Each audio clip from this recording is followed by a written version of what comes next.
Oi, bem-vindo ao Adolescente, hora de sentarmos juntos no grupo de adoradores determinados para o bem.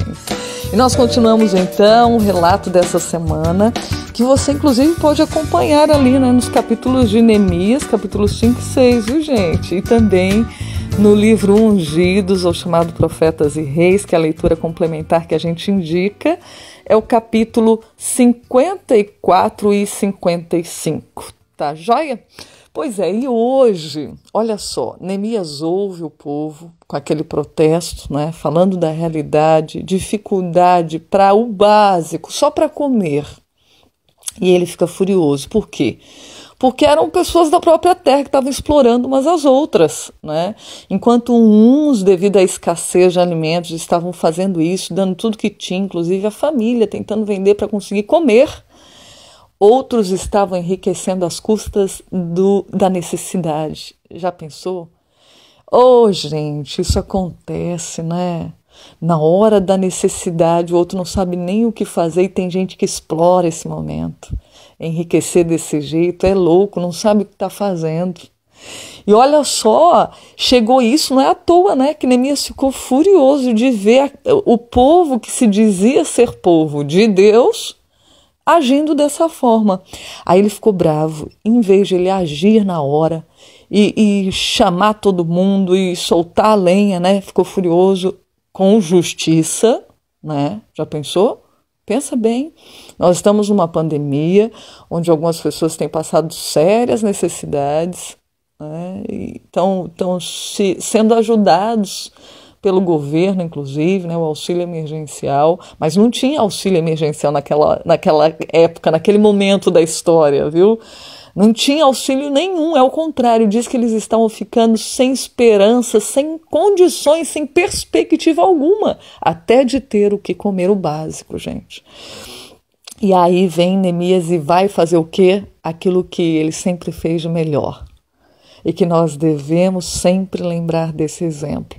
Ele foi orar, foi buscar ao Deus do céu, como ele dizia, né? O Deus do céu nos ajudará.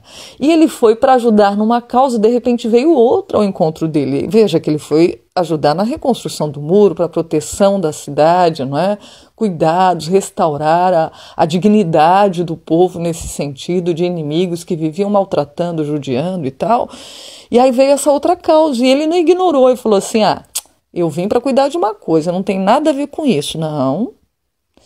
Ele viu essa atitude, esses maus tratos que estavam ocorrendo naquele momento, e ele foi conversar com Deus, falou, Senhor, olha aí, o que é isso? Né? Pediu para Deus sabedoria para saber como lidar com a situação. Não é fácil, né, gente? Tem gente que simula pobreza, mas tem gente que é pobre mesmo. Tem gente que usa, né, da pobreza para enganar, para ter mais, não é pobre e necessitado. E quantas vezes nós já nos deparamos, né, com realidades assim. Mas tem situações que não, que é de escassez, é de necessidade mesmo. Nós estamos falando de uma situação real, não é a simulada, como muito acontece. Né? Mas é uma situação real. E aí Neemias conversa com Deus, ele ora. Ele faz uma outra coisa, quando depois de orar e Deus dar as orientações, olha que interessante, gente. Ele vai lá e compra alguns que estavam escravizados, né? Não pelos próprios judeus, mas por pagãos. Uns fizeram negócios com os pagãos a ponto de serem escravizados os filhos e até eles mesmos. Aí Neemias pega do dinheiro dele, vai lá e compra alguns de volta. E chama o povo para fazer uma audiência pública. Já ouviu falar, né? Ou uma reunião com líderes, sacerdotes, com o povo junto, todo mundo. E aí ele lembra o povo, olha só, ele lembra o povo qual era a recomendação de Deus, aliás, a ordem de Deus. Você encontra no Êxodo as instruções de Deus para o povo em relação ao que era para eles fazer naquele momento e antes, muito antes, Moisés bem antes ali daquela época que a gente estava, né, na história. estamos aqui acompanhando. Deus falava o seguinte: primeiro, isso está no Êxodo e você pode fazer a leitura lá, tá? Qual é o conselho de Deus para que a gente trate com o ser humano que está em necessidade real? Vamos prestar atenção nesse sentido. Ó, se a gente colocasse em prática isso hoje. Não é para emprestar cobrando juros. Quando a pessoa está em necessidade, você deve emprestar sem cobrar juros. Quando a pessoa tem necessidade de comida, gente, como estava acontecendo naquele momento, não é para emprestar cobrando juro. Já pensou? Seria um alívio para o pobre, né? Aquele que está passando necessidade de comer. Quando emprestar, é para emprestar o tanto que supra a sua necessidade. Não é só para emprestar aquilo que de repente a pessoa pediu. Olha, me empresta um dinheiro para comprar uma cesta básica, vamos supor. A pessoa não tem nada que comer, né? É para você emprestar o que dê para comprar uma cesta básica, ajudar a pessoa quanto der para a necessidade, um pouco mais, se você tem condições, né? Vai além. Às vezes num mês não deu para restaurar o que precisava, o dinheiro que tem, ou perdeu o emprego. Deus ensina que é para emprestar, não é só o que a pessoa pediu, não, porque às vezes pediu um pacote de arroz, mas ela está precisando de um de feijão, está precisando de um pouco mais. O quanto der para suprir a necessidade daquela pessoa. Faça uma visita, faça uma análise. Não é de qualquer jeito, né? Isso é importante, verificar. Aí olha só o que Deus ainda ensinava para eles, que eles deixaram de lado, que se tivesse colocado em prática, essa situação não estaria ocorrendo. Diz que eram orientados, o povo de Israel, lá desde Moisés, Deus deu essas leis, essas ordenanças, pensando no pobre, no necessitado. Olha só como as coisas na mão de Deus são organizadas e equilibradas.